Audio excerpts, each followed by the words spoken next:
All right. Good morning, everybody. Welcome to today's News and Coffee. It is Wednesday, January 3rd, 2024. Good morning, Mini True Archive.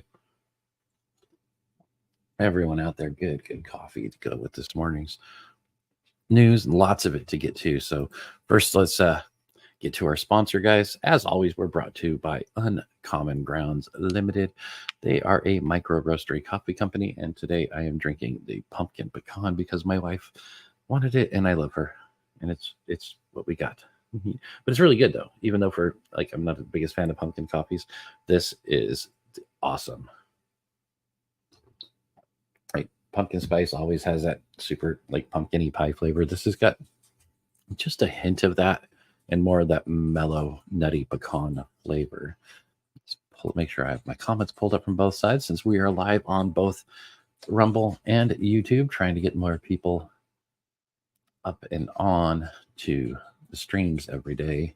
But guys, let me get to this tab since I was just still setting stuff up. You got to check out everything they got.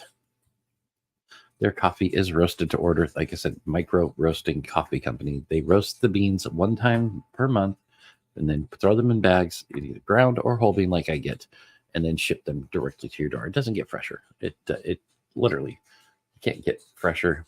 There's maybe one or two companies out here as far as streamers pushing it that are doing the same thing. Good morning, Edward. Thank you for showing up, you lazy guy there. Yeah, love you. Love you. So guys, check out their single origins blends, their flavor roasts, and their coffee for a cause. This Page's Passion Coffee Cakes really likes. I'm the best one so far is the Sumatra. Just good stuff. But guys, they will be roasting the week of February 7th, so get your orders in no later than February 4th at midnight to get those for the February order. So January roasting's closed. Hopefully you got your orders in. If not, get them in for next month. You guys are really going to love the coffee. Trust me. That's like my second or third cup this morning. So good stuff. Right on. So how's everyone doing today? Y'all having a good morning? I hope so. I do have another promo coming up later in the show. So not for the coffee, the Uncommon Grounds will be there. Just remember, guys, use promo code HANDY, get 10% off. Links are in the description. If you're on YouTube right now, you have to copy and paste that link until it goes live. And then if you're on Rumble, it's all right there. You can also get all that stuff right off my website, which is also linked in the description on Rumble. If you guys are over on YouTube, remember, the best parts of the night shift show will only be over here on Rumble. And that'll be coming up tonight at 8 Eastern, 5 Pacific, right here on Handy News. So guys, big show today. A lot of guys, we're still waiting on that Epstein court documents to drop. A lot of people were reporting last night that it was delayed until the 22nd. But guys, all this stuff on the number 107, this was all settled. I was talking about this last night in the car as we were driving to go pick up some dinner. I wanted Chinese food last night. Just did not feel like cooking. But everyone was reporting, that this is all pushed back until January 22nd because that's when she got her thing. Well, guys, I was saying this last night to in the car and pretty much no, this is handled. This is settled. She's the only one that has that pushback. The rest of the names will be revealed with the exception of 107. And Dom is pushing that. Developing U.S. District Court Judge Loretta Preska ruled last month there was no legal justification for continuing to conceal the names of more than 150 John and Jane Does listed in the filings. Oh, sorry. As I start talking more and more, the phone breaks up from overnight sometimes. And whatever. I have a big, furry, fluffy cat that I think I'm really allergic to. So she always makes me she likes to just lay right in my face at night. So done in less than 30. So Preska ordered the unsealing of documents after January 1st. Several attorneys and law involved, along with mainstream and independent journalists, were informed the list would release today. According to the update in December, the list can come out anytime after January 1st, 2024. And that also means they can decide to continue to cancel the release and decide a new date until the last day of January. John Doe 107 was the only defendant with an extension, and it only extended for her name to be hidden. It did not apply to a full pause of the list. This isn't new information. Everyone is referencing the December 21st, 2023 update to claim it's extended until the 22nd. The date would have to be on January 2nd to be a new update. Thanks to y'all for staying patient. He's going to keep hitting us with facts, and I've got a lot from Dom. He is killing it. And like I said, this whole thing with number 107, we knew about this back in December when it originally slowed it down. And the judge had ruled that the rest of the documents will be released with the exception of 107 until 107 can prove for a fact that this would be completely and totally horrible for them. They will continue to just be hidden or released later on this month if the documents they present to the judge do not back up their claims that this would really hurt their they're getting, well, supposedly this person is already getting death threats and everything, and nobody knows who they are, though. It makes you wonder. But guys, we're seeing a lot of high profile people step down, and a lot of that is going to be really, really, we're going to try to accumulate it all and give you like one big story dump when everything dumps. We want to coincide who has stepped down in positions of power and who is on in this court documents. But just a quick reminder, guys, too, there's a reason everyone is stepping down and trying to get away from this as fast as they can. Now this does say meme satire, but Bill Clinton, I believe this is AI generated, but it's funny nonetheless to watch.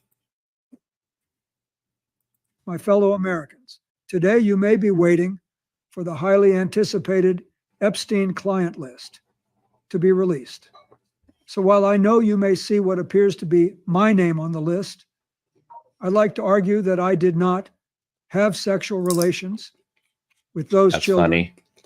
On that island. Friendzo memes. Would it even count, though? It wasn't in the United States. Also, if you add up their ages, I'm sure it was above 18. Jeff told me since it was outside of the jurisdiction. Bill, what the hell are you doing? No, Hillary, I'm not confessing. You idiot. Do I always have to clean up your mess? What are you doing? What? No, wait. Please don't hurt the cameraman. He had nothing to do with this. No, Hillary, that was my friend. He wasn't a witness. My fellow Americans, today you may be waiting. That was funny. And if some of you younger people out there may not know I did not have sexual relations with that one. But man, Bill repeated that a lot back when he was being impeached for doing some stuff in the White House and lying about it. That's a whole episode there. The Bill, Monica, the whole thing. I'm gonna have to do a deep dive episode if all this stuff comes out and get deeper into the whole thing of the Bill Clinton presidency. So some of you guys might not know. If you guys do want to hear something like that, let me know down in the chat there, because I used to be very well versed in the Clinton sex scandal back from the 90s. So, and back then, you know, I really didn't care. I was young. I was like, oh, hey, his junk works. Good for him. And then you looked at Hillary and it's like, well, I don't blame him. So, but the reason that is so funny, guys, is because on July 6, 2007, a 23-page letter from Jeffrey Epstein's lawyer, Alan Dershowitz and Gerald Lefcourt, stated that Epstein was co-founder of the Clinton Global Initiative, which became the Clinton Foundation. Edward likes it. That would be a nice refresher for some of the people. Give a full deep dive. That should be like a night shift episode, especially when we're getting Epstein stuff. We'll go deep into the Epstein. And a lot of you may not know the whole situation with Bill Clinton in the 90s. It was crazy. But it really makes you want to dig into his presidency even more. What else happened? Because we know he signed the NAFTA and really started opening that free trade agreements between the whole North American continent. So that's when a bunch of the automakers moved all their stuff down to Mexico, stuff like that. Trying to eat my vitamins too.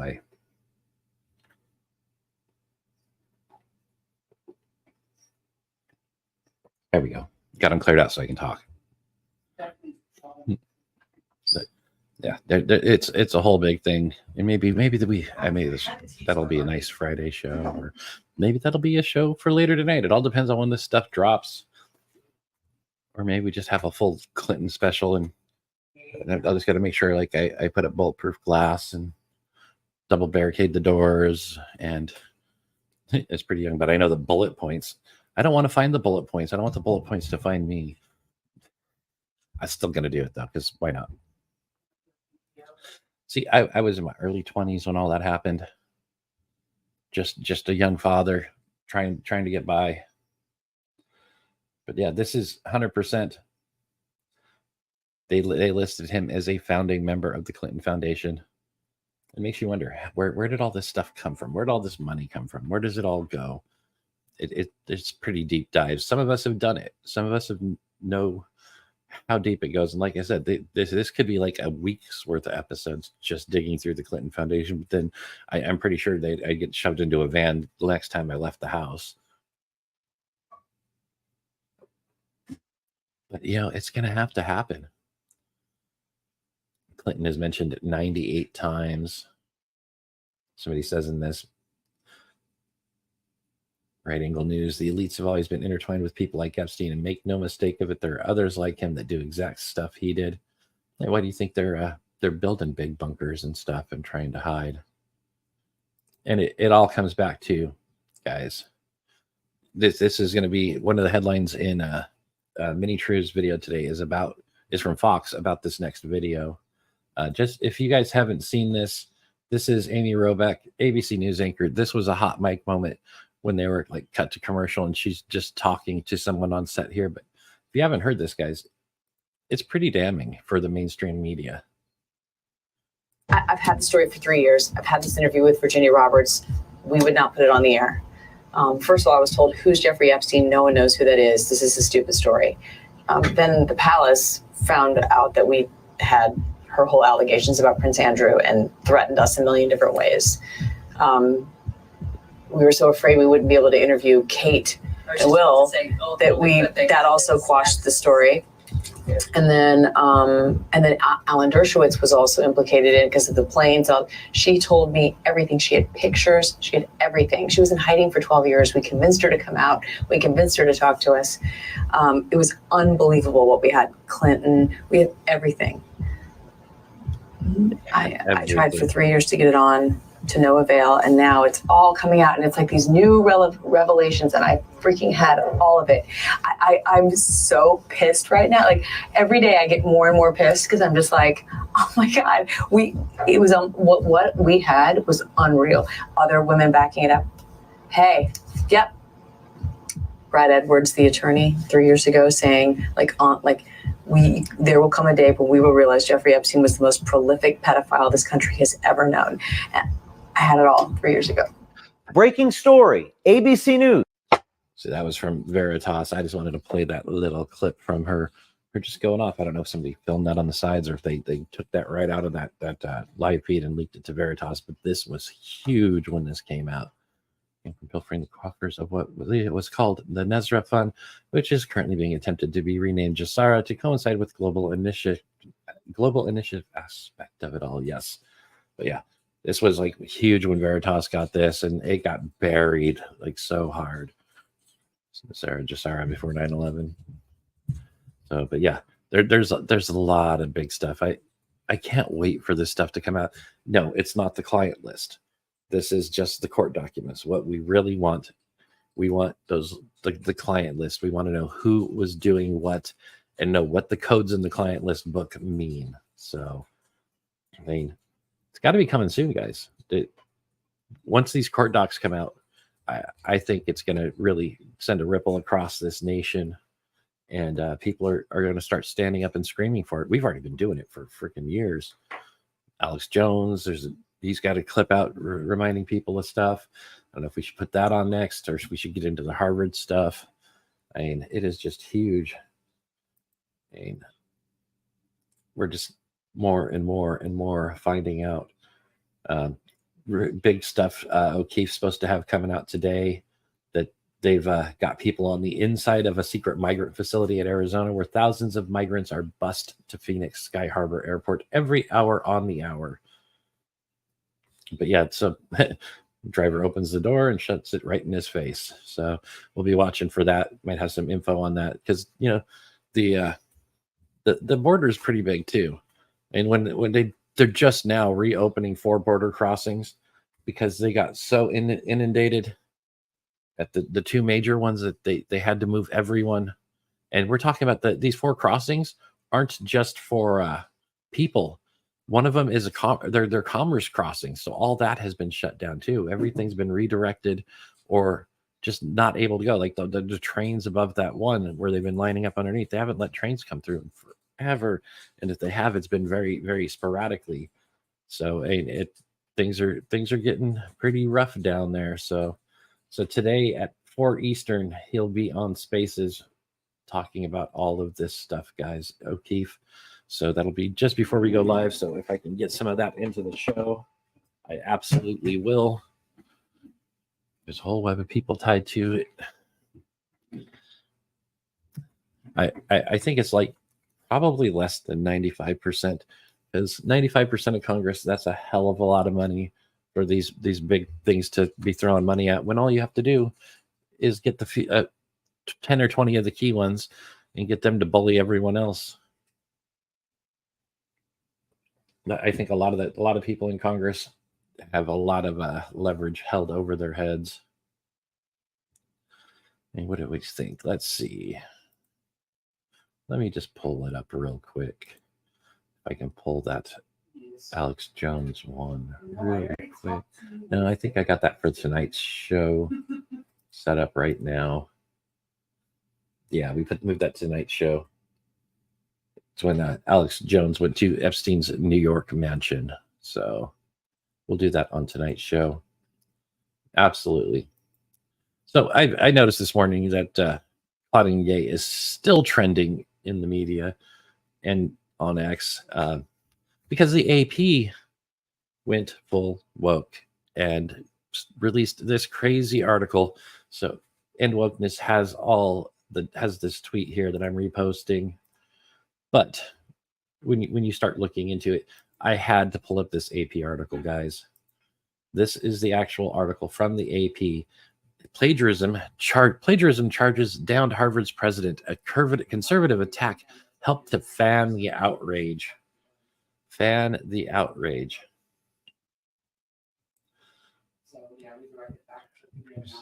Yeah. The downfall of Harvard's president has elevated the threat of unearthing plagiarism, a cardinal sin in academia, as an ongoing tool in conservative attacks on higher education. Claudine Gay's resignation Tuesday followed weeks of mounting accusations that she lifted language from other scholars in her doctoral dissertation and journal articles. The allegations surfaced amid backlash over her congressional testimony about anti-Semitism on campus. I think this has gotten reworded since I read it earlier, because it was more... We'll see if they just added a few fluff paragraphs in. American higher education, which prizes academic honesty, has long viewed plagiarism among the most serious of offenses. Accusations of plagiarism have ruined the careers of academics and undergraduates alike, and even stopped one of President Biden's former campaign back in the 80s when he was trying to run for president, because he lifted an entire speech from a British politician, which he has done over and over and over again, if you guys know your Biden facts. Apparently, half of his life was lived by other people in other places.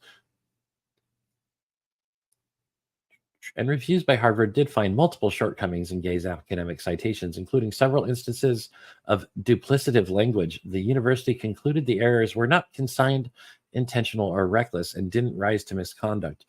It's literally copy-paste of another woman's dissertation. Her dissertation for her doctorates was completely lifted from another black... Was it? Carol Swain from her dissertation. So And yet Claudine Gay was president of Harvard for a whole 6 months, shortest president ever. Nevertheless, allegations continued, with new ones as recently as Monday. They came not from her academic peers, but her political foes, led by conservatives who sought to oust Gay and put her career under intense scrutiny in hopes of finding a fatal flaw. Her detractors charged that Gay, who has a PhD in government, was a professor at Harvard and Stanford, and headed Harvard's largest division before being promoted, got the top job in large part because she is a Black woman. Christopher Rufo, a conservative activist who helped orchestrate the effort, celebrated her departure as a win in his campaign against elite institutions of higher education. On X, formerly Twitter, he wrote, "Scalped as if Gay was a trophy of violence," invoking a gruesome practice taken up by white colonists who sought to eradicate Native Americans. Wonder where they learned it from. They literally call scalping a gruesome practice of white colonists. Do they not know what the Native Americans did? Where the scalping started? It was revenge scalping. And it's just amazing that everything bad in history is now white. Isn't it? Tomorrow we get back to the fight, he said on X, describing a playbook against institutions deemed too liberal by conservatives. His latest target, efforts to promote diversity, equity, inclusion in education and businesses. "We must not stop until we have abolished DEI ideology from every institution in America," he said. In another post, he announced a new plagiarism hunting fund, vowing to expose the rot in the Ivy League and restore truth rather than racialist ideology as the highest principle in academic life. Gay didn't directly address the plagiarism accusations in a campus letter announcing her resignation, but she noted she was troubled to see doubt cast on her commitment to upholding scholarly rigor. She also indirectly nodded to the December congressional hearing that started the onslaught of criticism, where she did not say unequivocally that calls for genocide of Jews would violate Harvard policy. No, she in fact declined it and said that the only way that it would violate Harvard policy is if they started to, eradicate Jews on the campus. It literally, you have to take it from calling for them to be eradicated to literally eradicating them, which I think she wanted, in my opinion. And her departure comes just 6 months after becoming Harvard's first Black president. As the figureheads of the university's presidents often faced heightened scrutiny, and numerous leaders have been felled by plagiarism scandals. Stanford University's president resigned last year amid findings that he manipulated scientific data in his research. The president of the University of South Carolina resigned in 2021 after he lifted parts of his speech at a graduation ceremony. In Gay's case, many academics were troubled with how plagiarism came to light as part of a coordinated campaign to discredit Gay and force her from office, in part because of her involvement in efforts for racial justice on campus.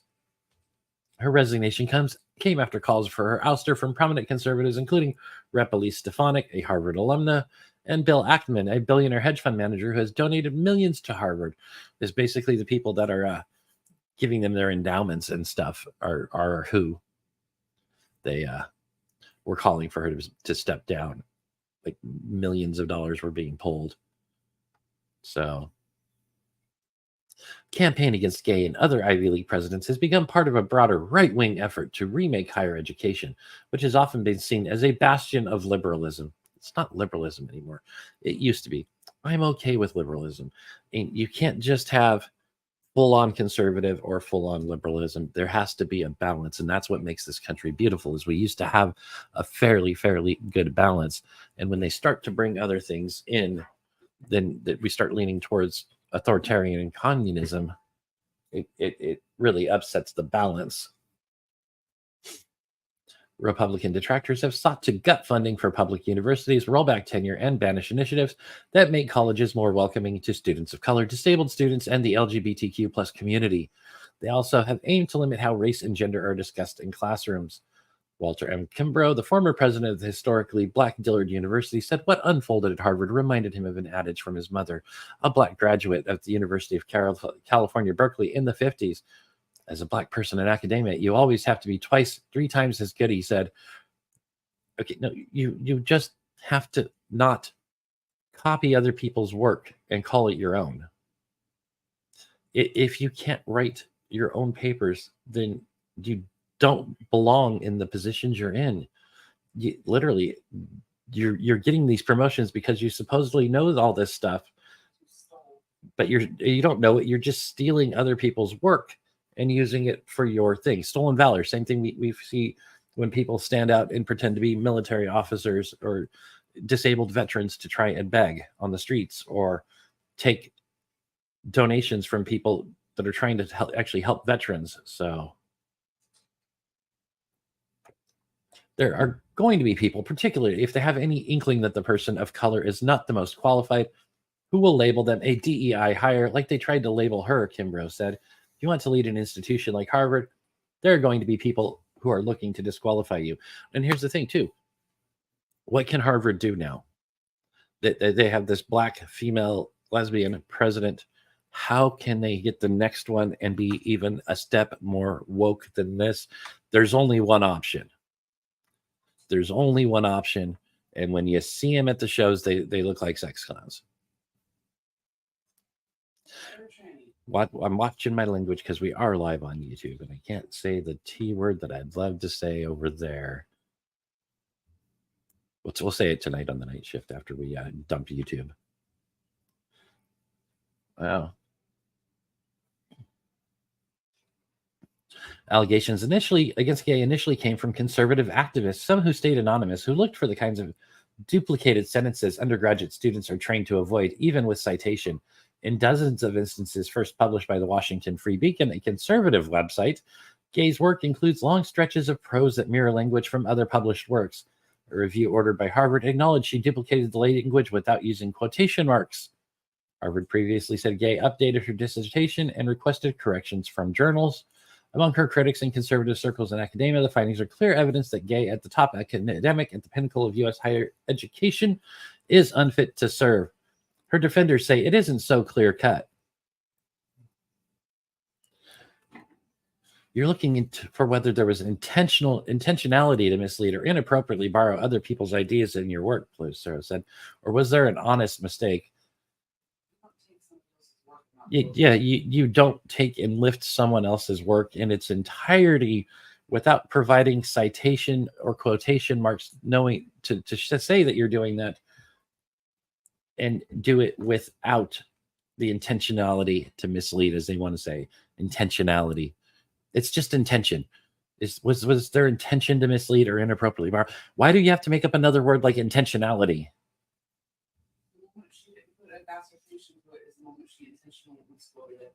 Yeah. And any of these things that she did not put quotation marks and citations in is the moment she chose to be deceptive and not do what it took for her position. And from there, we jump to the post-millennial, where Ibram X. Kendi claims racist mobs forced plagiarist Harvard president Claudine Gay to resign. I almost gave her the name of Harvard. Been reading it so much. I love this one because it's pretty quick. We'll just jump down here. Now we'll go right here. Notorious anti-racist author Ibram Kendi, who spent millions of Boston University's money for the Anti-Research Center, only to watch the center implode under accusations of poor management and exploitation, has now claimed that racist mobs forced beleaguered Harvard president Claudine Gay from her post. Gay resigned on Tuesday after weeks of backlash and wavering support from the overseeing board of the Harvard Corporation, faculty, and students. Yeah, well, is there video of these racist mobs going around campus? I bet there is, and it's not the kind of racist mobs you're picturing. I think the only racist mobs on the Harvard campus are going to be have brightly colored hair, shaved on the sides, piercings anywhere they can to look different than everyone else, but they all look the same, and just covered in poor tattoos. And sometimes and wearing clothes that don't seem to fit, that they ate their way out of like a year ago and are still trying to wear because they think it still looks good. That's where you're going to find the racist mobs on the Harvard campus, in my opinion, guys, in my opinion. Gay, who has headed the nation's most prestigious university for only 6 short months, revealed her unwillingness to condemn anti-Semitism, blah, blah, blah.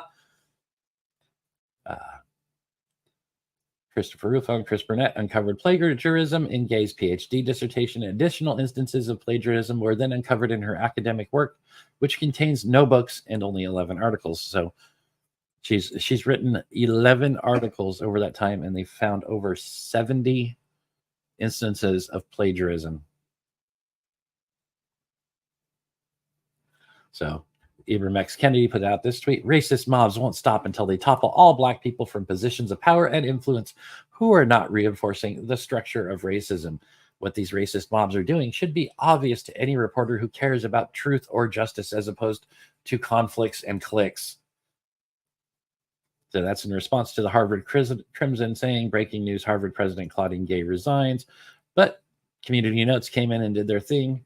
Readers added context. Claudine Gay was accused, among other things, of lifting nearly half a page of material verbatim from David Cannon's 1999 book, Race, Redistricting, and Representation: The Unintended Consequences of Black Majority Districts. So they're just killing it over at Community Notes. I mean, yes, we get some that we don't like, but we have to deal with the good and the bad.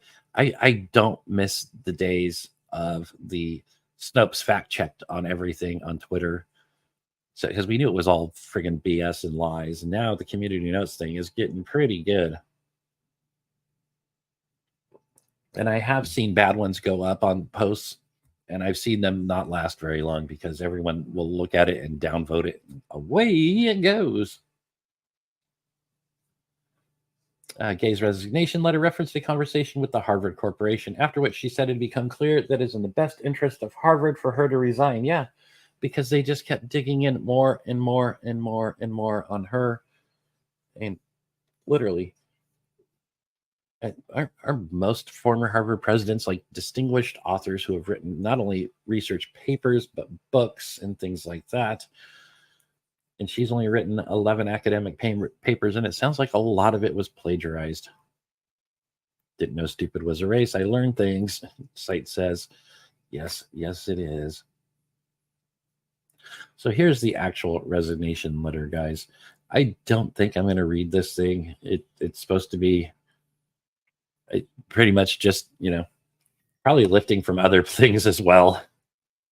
I can't wait till people plagiarize check this. Watch, that'll be tomorrow's news. Bam, bang, bang. So they're just going back over the congressional testimony. Harvard received failing marks in free speech rankings from the Foundation for Individual Rights and Expression, coming in at the bottom of the ratings, and was the only university categorized as having an abysmal speech climate. No, she's not going away. She's still going to continue to teach at Harvard, still going to retain her ridiculously high $900,000 a year salary. And she'll still be that voice on campus. They will just be putting someone else in the position she held. It is truly, truly ridiculous. Guys, I had another one for her pulled up. Let me find it real quick. That's the wrong. I had one more thing for her, and I did not pull it up. That was the end of wokeness. Oh, darn. Oh, I don't know where it went. Maybe it got deleted. Maybe that's why this X page that was next in line doesn't have anything on it. Let me check my bookmarks real quick, make sure it's not hiding in there. Nope, it's not in there. So I'm guessing that tweet got deleted because it is now gone. All right, guys. Well, it's about 30 minutes in. I'm going to pop on MnTrue Archives headlines of the day video. So let's jump to that real quick. I'm going to top off. I might top off this coffee. I might just start drinking something else. I think I'm full of coffee right now. But I am going to do this real quick. For the next 2 minutes, enjoy the video, guys. And it will help if I put the tab on the screen first. January 3rd, 2024. More than 70 killed in terrorist attacks near Iranian Guards Commander Soleimani's tomb during ceremony. Green Day releases edgy new album titled Get the Vaccine, Climate Change is Real, and Trump is Bad. Jack Smith keeps telegraphing some very serious Trump crimes. Grizzly bearish. Oil giants' massive impairment could be the latest sign of trouble for California's economy, experts say. Expendable. Years after we had everything hot mic scandal, media can't run from Clinton's Epstein ties. 56 criminals wanted by Interpol arrested in major operation. Epstein bombshell. Forget the client list. The FBI is hiding thousands of videotapes used to blackmail Epstein's twisted clients. Snow drop grips California and western United States, despite recent storms. Joe Biden returns from vacation with one of the gnarliest sunburns I've ever seen. The Biden campaign is running like the fate of democracy depends on it. Architect of Russia's sanctions facing fresh corruption charges. China gives first official look at Fujian Carrier's advanced catapult system.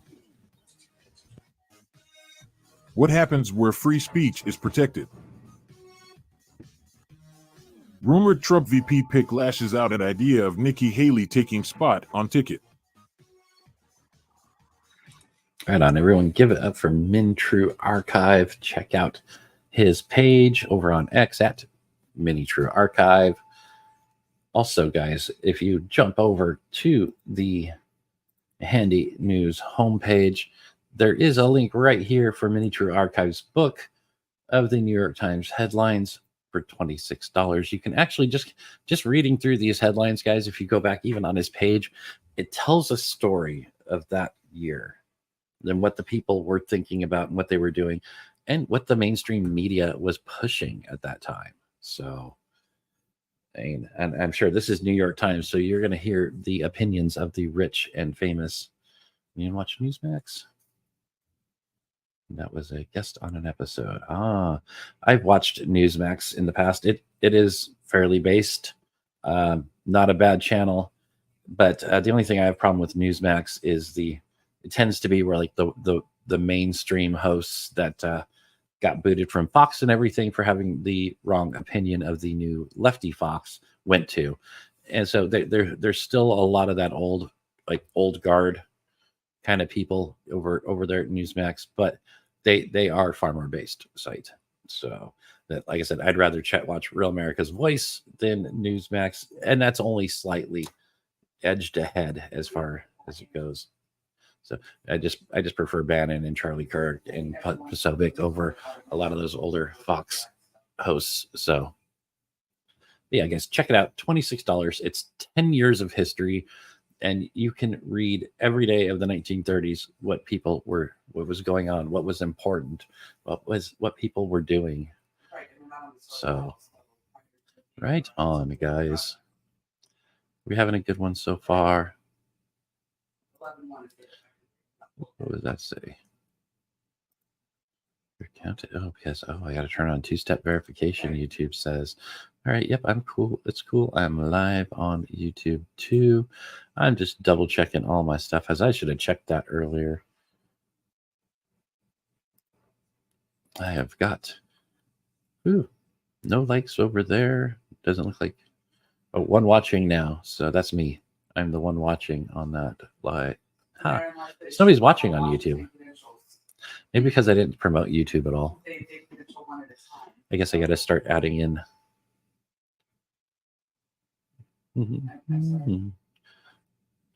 What are you sorry for, Edward? Congress will fall. Keep dipping in and out of service. It's all right. If you miss a bunch of it, just remember the replay is always there if you want to go back, and also share that replay, guys. Get that out there, because sometimes people don't catch the lives. I mean, right now over on Rumble here, we have 9 watching. And normally we end up closer to 20 to 30. So, but maybe people are busy this morning. Who knows? Or maybe I failed at promoting the show, but I did my normal promotions. So we'll see. All right, we're going to kind of get away from the Harvard and Epstein stuff for now, unless I see stuff breaking out there. This story from Daily Mail, horrible website, but look at all the freaking ads. But we caught this one. Border Patrol agent under investigation after he was caught returning migrants to Mexico after they had already crossed into the U.S. near El Paso, Texas, and federal government near El Paso, Texas. Federal government confirms. Good morning, Captain. Welcome in. U.S. law and Border Patrol policy requires agents to arrest any migrant who is crossed into the U.S. illegally, as this family had. Illegal immigrants cannot be returned to Mexico without first being screened by Border Patrol agents because they have broken the law by entering the U.S. without authorization. If a migrant in Border Patrol custody makes an asylum claim, they must be given the opportunity to have a credible fear interview, guys. And the thing is, these credible fear interviews right now are being scheduled into the 2030s for people crossing the border right now. I'm waiting for the next update because last was 2031 is what people were. That was like 2 weeks ago. So I'm guessing we're probably up to like 2035 with the insane amount of people that rushed over the border that last week of 2023. It's almost like they were scared that we were going to close the border in 2024. But U.S. Border Patrol has opened an investigation into an agent who was caught illegally turning a family of asylum seekers who were already in U.S. back to Mexico. DailyMail.com can exclusively reveal the move is a violation of U.S. law and border policy. U.S. Customs and Border Protection's Office of Professional Responsibility is reviewing this situation. Family of 6 from Venezuela, including girls aged 1 and 4, illegally crossed from Mexico into El Paso, Texas, Sunday morning. Once on U.S. soil, family made their way through the razor wire, albeit with the baby crying as barbed wire meant to block migrants from entering the country tore at their clothes and flesh. And that's why, guys, the Biden administration, after the Supreme Court told them to quit lifting the razor wire, quit removing the razor wire, is now the Biden administration is petitioning the Supreme Court to allow them to remove the razor wire because they say it's their border, not Texas's. They're also, the Biden administration is going to sue Texas thoroughly if they start deporting migrants like the law they have just passed.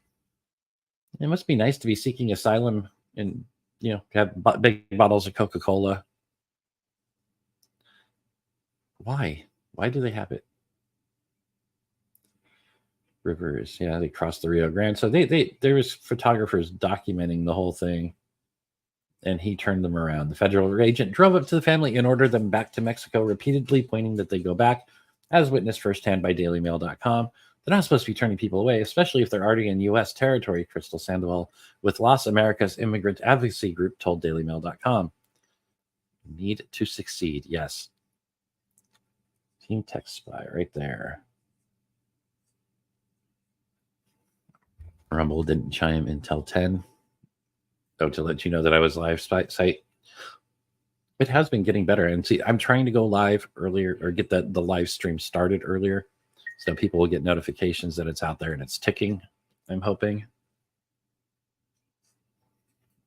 So like for the night shift, I'm setting it up more than an hour in advance, and everyone was saying they got notifications last night right on time. And then this I set up 30 minutes prior, and it seems the notifications are whack when I'm like 30 minutes. So I need to set these up an hour or more before the stream is what it's looking like to work the algorithm to my favor. It's not supposed to be happening. Like, agent will likely stay on the job. Okay, yeah, they're not supposed to be turning people away, especially if they're already in U.S. territory. It's not supposed to be happening. The rejected family is just yards away from the opening in the border wall where hundreds of other migrants who entered the U.S. illegally were being taken into custody by other Border Patrol agents. They were probably out of room.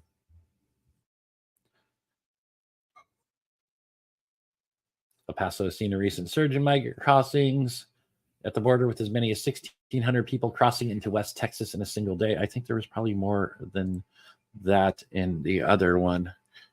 Oh, secede, national divorce. I think, and I don't think that Civil War movie is too far off, but I do think that that the federal government would not be as successful as they think they are in that movie.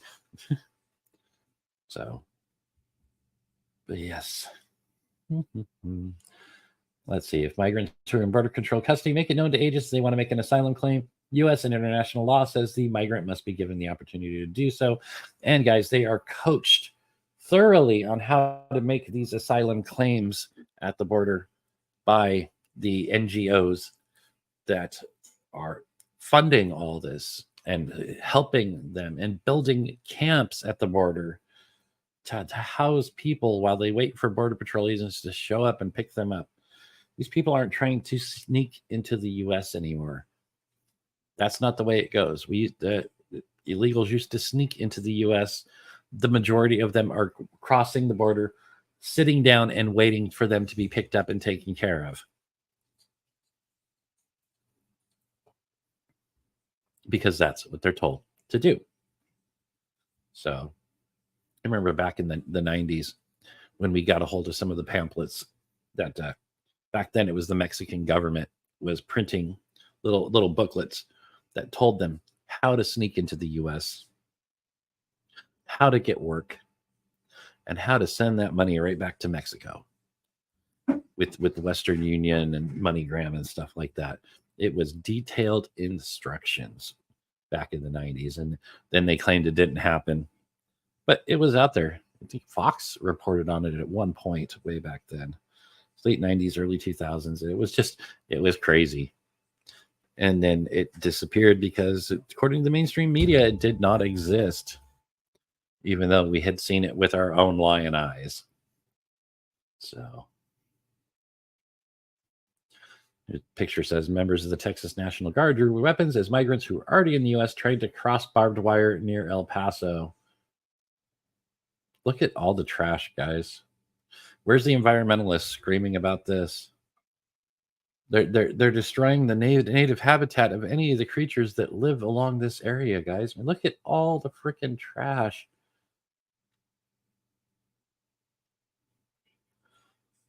See, after being rejected by Border Patrol, the Venezuelan father told the DailyMail.com that they had been ordered to return to Mexico. He told us to go back, that we can't enter here, the migrant shouted at the Daily Mail from across the river. Dad desperately walked up and down the U.S. riverbank looking for another location to get through the makeshift barrier, whilst children sat in the barbed wire on the riverbank. It's unknown if they ultimately made it past the barbed wire.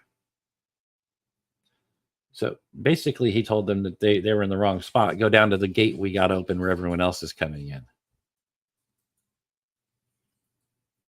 And see, oh wait, they say it's unknown whether they got in yet, despite being turned away one Sunday. They crossed the river into the U.S. a second time the same day. And several other migrants who made it to the U.S. gathered on the banks of the river that separates the U.S. from Mexico after Border Patrol agent and Texas National Guard troops told them to go back to Mexico. Well, they didn't make it past the barricade that they needed to make past to get in. And a lot of them, we've seen a lot of these videos where they cross the river and they all pile up on the bank. That's where all these wet clothes and everything get discarded. But they pile up on the bank and they're waiting for federal Border Patrol agents to lift the wire or cut the wire to bring them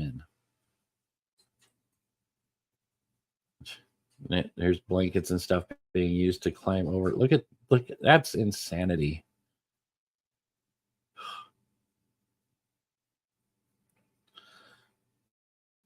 Texas National Guard members remove clothing used by migrants to easily scale the razor wire put in place by Texas Governor Greg Abbott. I don't think they easily scaled it. Yep. Site is in Albuquerque and have actually been to the border, personally help anyone with a legitimate claim obtain help with legal asylum who really needs it. It's very rare that he offers help. So, guys, yes, if it's a legitimate asylum claim, absolutely. There can't be this many legitimate asylum claims right now coming from all these different countries. And they just made it easier. Chinese nationals crossing illegally at the border only have to answer 5 questions and then they have to be released into the U.S. So how many red agents are we getting in the U.S.? We don't know. We really don't know. And that is the scariest part of all of it, guys. The border is just a complete and total wreck. We're being invaded, and they don't care. Biden doesn't care. He thinks he's getting cheap labor in.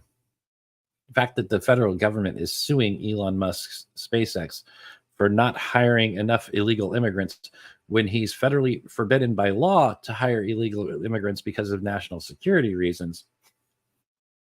You know something's a little whack there. That's just to target him. So, guys, we've covered the Maine Secretary of State that just decided that she has the right to remove Trump off the ballot. Trump has appealed the decision to remove him from the post-millennials Hannah Nightingale. Trump filed an appeal on Tuesday with the Kennebec Maine Superior Court to overturn Secretary of State Shanna Bellows' decision to remove the 2024 GOP frontrunner from the primary ballot in the state. Bellows ruled on December 28th that Trump was ineligible to be on the ballot under Section 3 of the 14th Amendment, alleging that he participated in insurrection on January 6, 2021. President Trump is aggrieved by that final order because the secretary was a biased decision maker who should have recused herself and otherwise failed to provide lawful due process. The secretary had no legal authority under blah, blah, blah, or any other Maine statute to consider the federal constitutional issues presented by the challengers. The secretary made multiple errors of law and acted in an arbitrary and capricious manner. And President Trump will be illegally excluded from the ballot as a result of the secretary's action, the appeal states. The appeal states that under Maine statutes, a challenge can be brought forth against the Secretary of State's decision on the matter on whether any part of the declaration is found to be false by the Secretary of State, but notes in the preceding section of the state statute, it states that a constant form for applying for the primary must contain a declaration of the candidate's place of residence and party designation, and a statement the candidate meets the qualifications of the office the candidate seeks. Statute thus distinguishes the declaration from the statement and limits challenges to the falsity of the declaration, which includes only the candidate's place of residence and party designation. No challenge was made to President Trump's place of residence or party designation. Okay, so if you guys did not get what that whole word salad was, is that yes, the Maine Secretary of State has the power in the Maine statutes to remove someone from the ballot, but only based on if they lied about their residence or their party designation. That's what it's saying, that the law literally reads, that she can't determine that, according to her, someone broke the law and can't be on the ballot. The appeal also notes that on the consent form, a candidate must attest that they meet the qualifications listed above, and whether the candidate is a U.S. citizen, they have been a resident of the U.S. for more than 14 years, and they are at least 35 years of age. Limited scope of the statement means that any claim that Section 3 of the 14th Amendment disqualifies President Trump has no bearing on the truth or falsity of anything on the statement portion of the consent form, much less on the declaration. Accordingly, the Secretary had no statutory authority to consider the challenges raised under Section 3 of the 14th Amendment. Trump and his legal team are requesting that the higher court vacate Bellows' ruling and immediately place him back on the ballot. And I believe she's already said that the decision is now stayed until they hear back from the Supreme Court cases on this. I think that's because the other lawmakers there. But this is leading into something better, guys, because we know once these people who don't understand the laws that they're using to try and do things, start doing things, and they get that little bit of public notoriety, what is the first thing they do on the left, huh? Where's the first place they run to try and cash in their 15 minutes of fame? Yes, it's ridiculous to jump through. Yes. Oh, I've seen the citizenship stuff. Amanda's brother had actually married a girl who didn't have U.S. citizenship, and they fought forever. Just tons of lawyers' fees and all kinds of stuff. They make it. If you don't get a lawyer, you almost can't get it the citizenship handled. So, but like I was saying, guys, what do they do when they just get that little bit of stuff in the headlines? They run to MSDNC and try and get their name out and put the cape on and say, look at the hero I am. So let's hear what Maine's Secretary of State had to say about her rulings over on MSDNC. It's a very detailed decision. We lay out why under Maine law, the Secretary of State has the authority. I like how Libs of TikTok has added some of her tweets on here for context. Happy birthday, President Obama. Here's to hope and change. And then birthday jaunt to DC for a Women's History Month event at the White House yesterday and walking around today. So wonderful to see one of my earliest mentors, Teresa Young, and fellow first female secretary, Elaine Marshall of North Carolina, at the White House reception. Amazing to meet President Biden. Grateful for the birthday wishes today. Oh, they didn't get the photograph of him leaning in for the sniff. You don't smell like a little girl. That's a pretty big forehead you got there. I don't think you're a little girl. You're short. You might be a little girl. Come on, man. Indeed, the obligation. I'm duty bound to make this determination. I laid out that the record demonstrates that, in fact, the events of January 6, 2021, which were unprecedented and tragic, were an insurrection in the meaning of Section 3 of the 14th Amendment. So, based on her opinion, that she says, oh, it's an insurrection, and he's definitely guilty of it, even though he was not found guilty by the Senate. He was acquitted. And the January 6th, blah, blah, blah commission. We all know that. And finally, in reviewing the facts presented, the evidence, the law, the history. Now you know she's lying. She just said she reviewed the evidence and the law. And according to the lawyer's reading of the law, she did not follow the letter of the law. She assumed the letter of the law gave her enough power to get away with this. And now watch her face as she continues talking. We determined under Section 3 of the 14th Amendment that Mr. Trump engaged in insurrection and therefore was disqualified. Now, I have to say, not only is this an incredibly important decision, but it's a very brave decision. The Trump campaign has already come out attacking you. They have said that you are a virulent leftist and a hyper-partisan Biden-supporting Democrat. Because she is. First and foremost, it's important to know my oath to the Constitution, my obligations to the Constitution and rule of law come before any other consideration. No other factors could weigh on that decision and did not. I'm duty bound to both hold a hearing and make a ruling. And under the law, there's a very compressed timeline.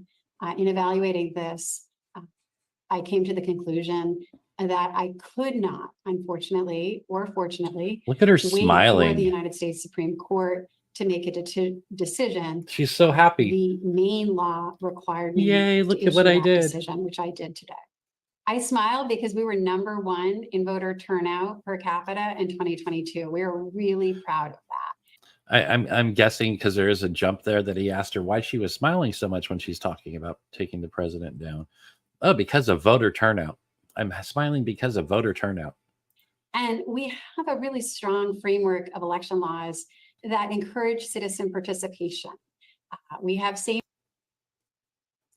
There's the New York Post article citing the 14th Amendment insurrection clause, but she has no legal standing to cite the 14th Amendment and or remove him based on that statute in Maine law. Same day voter registration.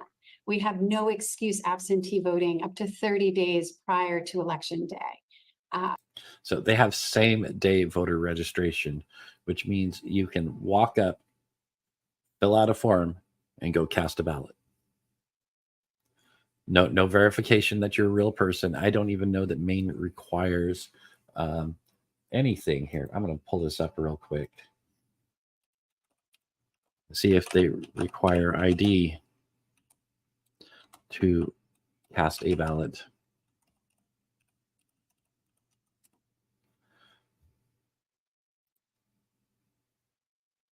Let this play while I look at that. We make it really easy to register to vote, to cast your ballot, and know your ballot will be counted. And we're really proud of our national leadership in voter participation and citizen engagement in elections and in the democratic process.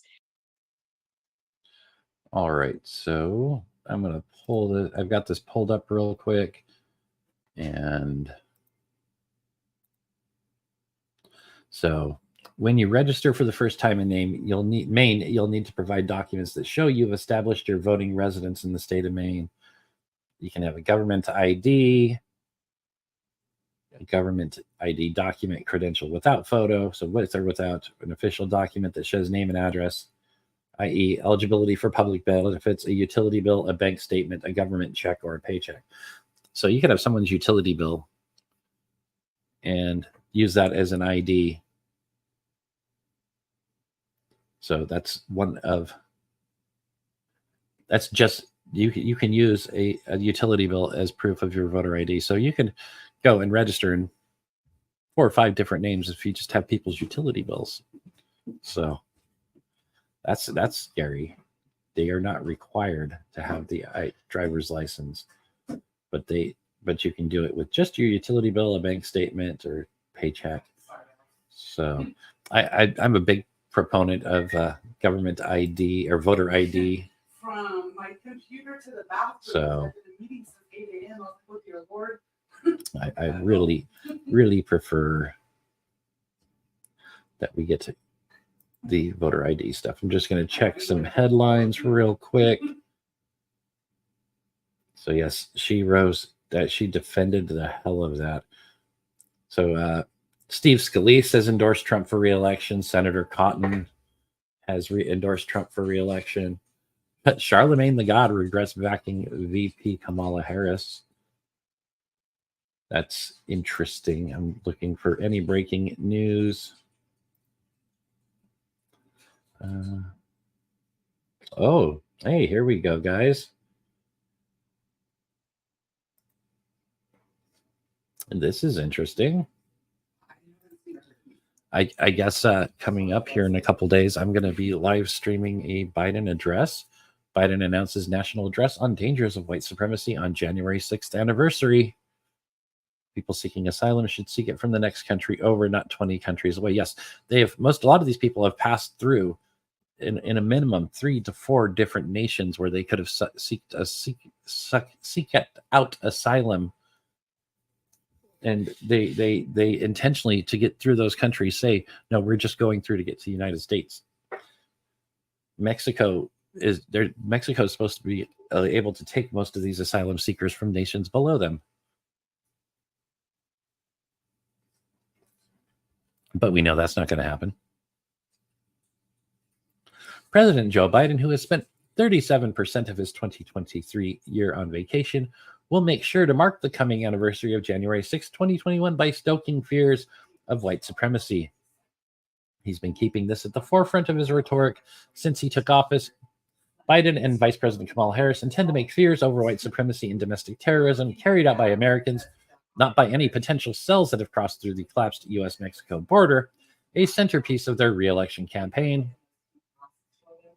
That fateful day when hundreds of Trump supporters were let into the Capitol building by Capitol police officers and then arrested for trespassing has been used by fear-mongering Democrats to stoke racial animus against white people and Trump supporters.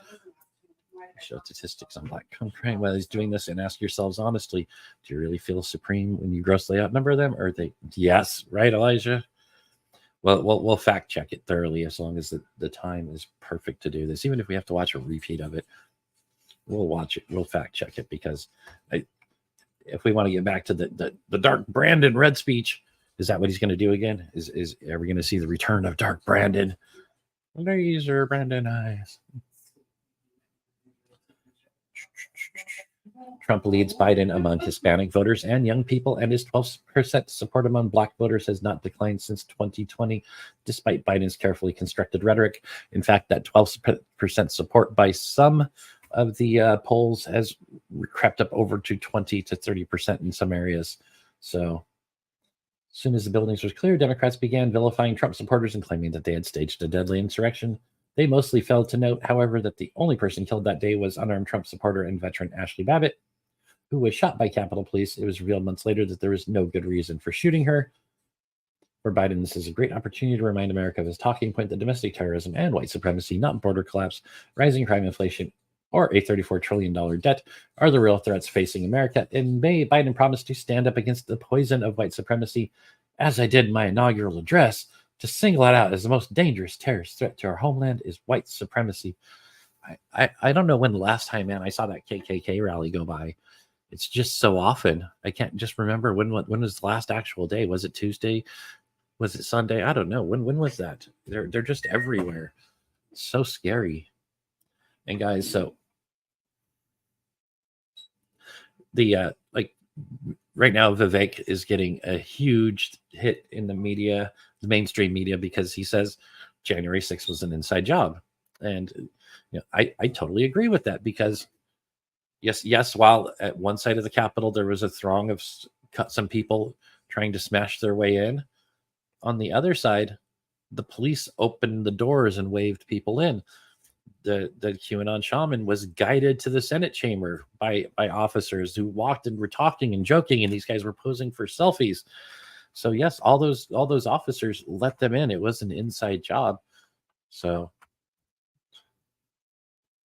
for Biden, this is a great opportunity to remind America of his talking point that domestic terrorism and white supremacy, not border collapse, rising crime, inflation, or a $34 trillion debt are the real threats facing America.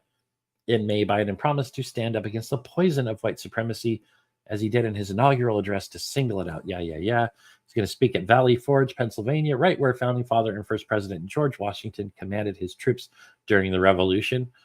Are we getting a little imagery there because we might be approaching a second American Revolution? I don't know.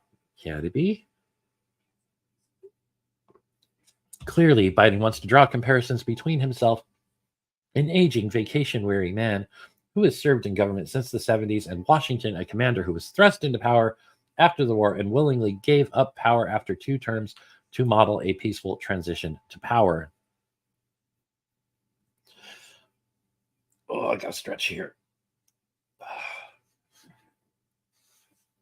After making his stand at Valley Forge, Biden will travel to Charleston, South Carolina, where a mass shooting in 2015 at the historically Black Emmanuel African Methodist Episcopal Church, carried out by a 20-year-old white man who was convicted of federal hate crime and murder charges, took the lives of 9 parishioners. I can't remember that one. Was that Dylan Roof? Because he was kind of nuts.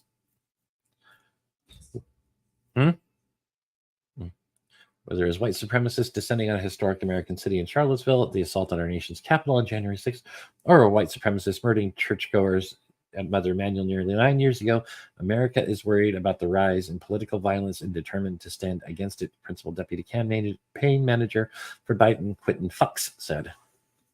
So this is where I have a thing. So Biden is digging back in onto the white supremacy. So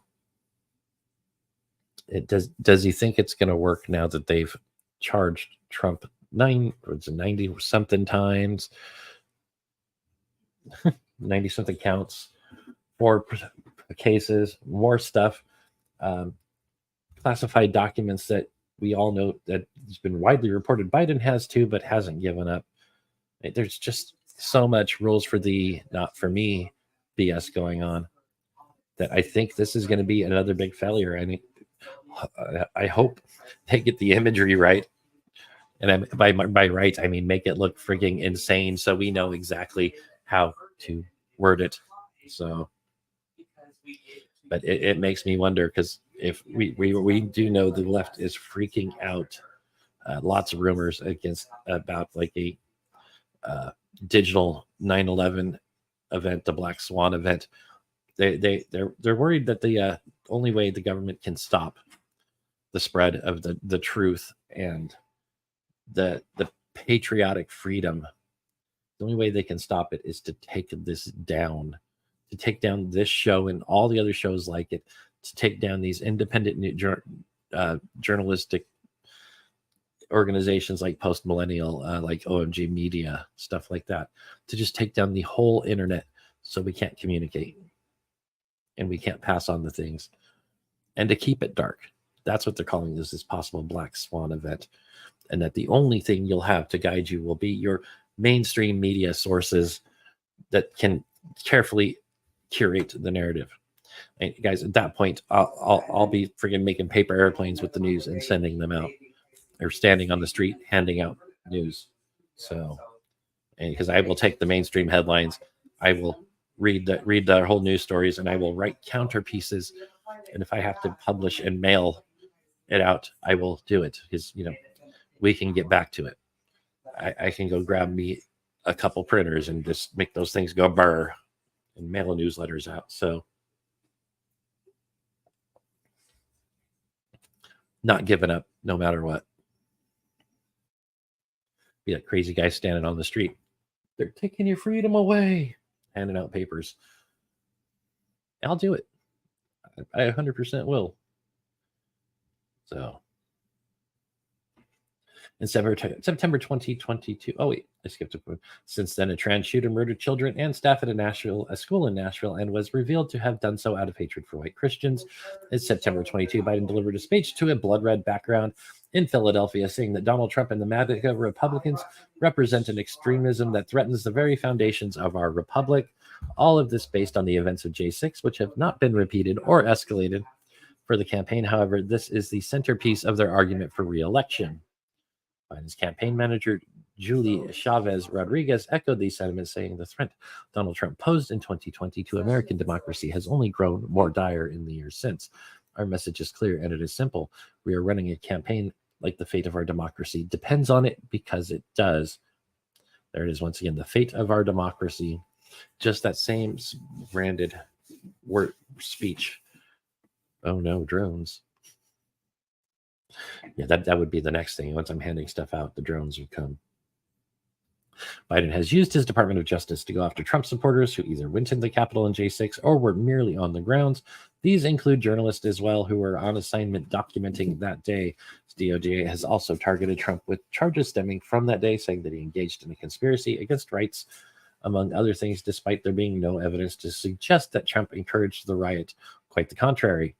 In fact, he told people not to go home, be peaceful, once he found out what was going on. He was supposed to go to the Capitol himself, and they directed him away. And supposedly he was able to reach through a bulletproof partition to try and grab at a steering wheel from the back seat of a black SUV, probably while stuffing cheeseburgers in his mouth with two at a time. And the story will grow as time goes on. So Biden's press secretary said with pride on Tuesday that always put equity at the center of every policy he ever puts forward. And Biden's FBI targets Catholics who attend Latin Mass as domestic terrorists, going so far as to send undercover agents into churches. His DOJ encouraged the FBI to investigate parents who spoke up at school board meetings about COVID restrictions or sexually explicit material in schools with the stay-in tools they use to fight domestic terrorism. Guys, literally, we are being... They're trying to silence everything, and it's too late. The cat's out of the bag, and the only way they can stop all this is they're going to have to crack down and become super authoritarian. And I think that's going to be the reverse intended effect. And man, looking over here, I'm like, what are all these little plastic beads coming from? My wrist rest for my mouse is popped a hole in it, and all the little plastic beads are coming out. It's basically just a glorified hacky sack kind of thing, but I like it. It's probably falling apart because I do this and fidget with it when I'm sitting here talking to you guys. So yeah, my fault. It's also old. It's also very, very, very old. All right, before we head out, I'm going to check out our trending. Is there any stories you guys want to hear more about today?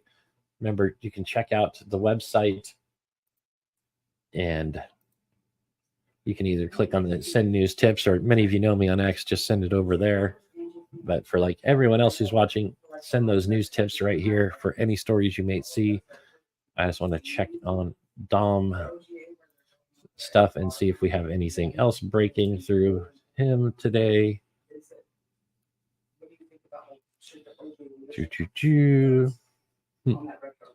If me and Joe Rogan can break the internet.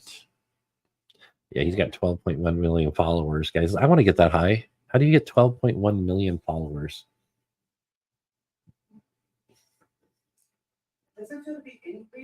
Yeah, nothing new on the thing, but that one I shared last night list of documents, I believe that is actually the right link to where they're going to go. So this is the same thing Dom is sharing there. Let's check our trending tab. Is there anything breaking loose in news?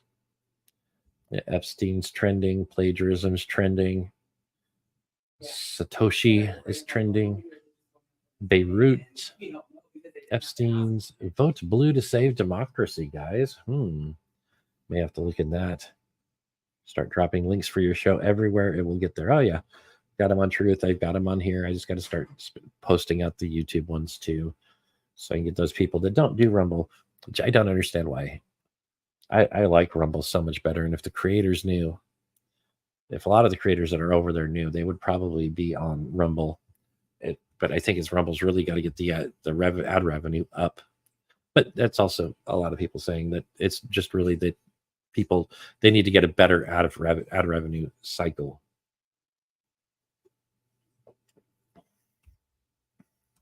So, hey, Hillary's trending. Why is Hillary trending? Hillary's luggage has arrived.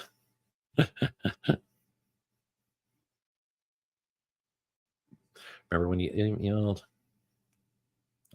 John Harwood. This is the kind of trap Rufo specializes in exploding. He attacks targets with high ethical standards, which he himself doesn't care about at all, forcing them to choose between maintaining their standards and resisting his nakedly political agenda.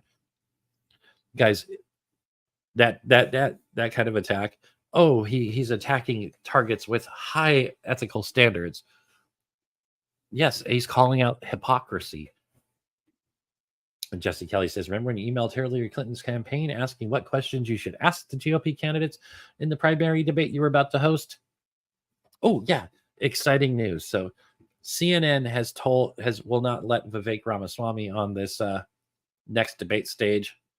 It looks like it's probably just going to be DeSantis versus Dick Cheney and Heels. And so that's going to be a horrible, horrible, horrible, boring debate. But Timcast booked Vivek for a town hall. So when that comes out live, we're probably going to cover that one live. Vivek is smart, and you can see him learn. Literally, I've watched him on so many different shows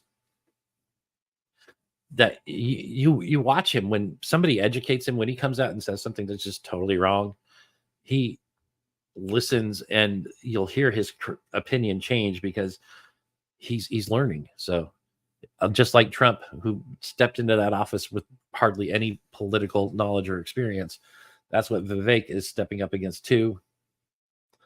And he's learning and he's listening. So he could be a corporate shill just trying to get us in.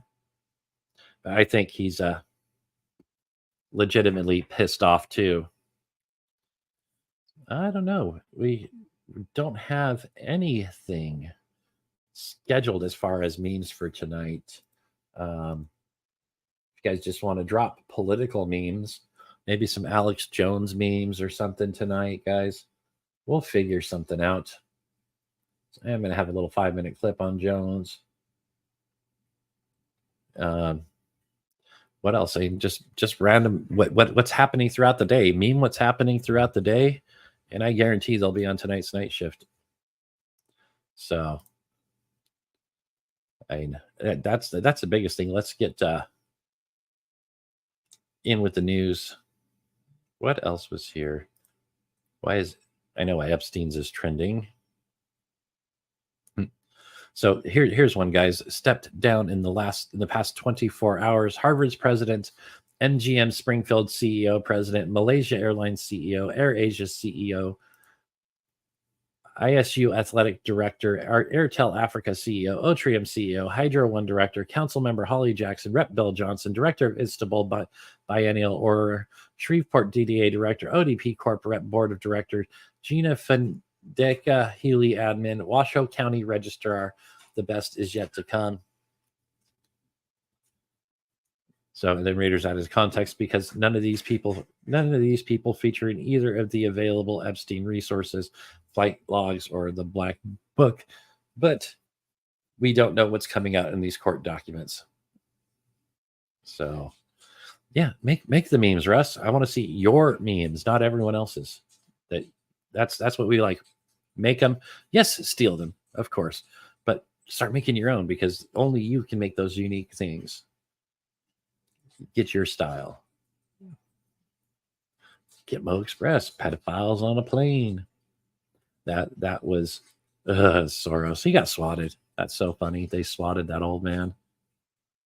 Turnabout is fair play, I guess. Either that or the lefties are turning on their own. Yes, Russ is a true meme lord. You can make better than half of what you steal. So, is that panic I smell? Yes, it is. And I think we're going to see a lot more panic, guys. And that scares me, because when panic happens, that's when bad things happen to people. So, all right, guys. Oh, Jim Cramer. Yeah, I guess the thing going around right now is Jim Cramer said Bitcoin's here to stay. Everyone's saying it's going to crash, but Bitcoin, I think, is going to go up.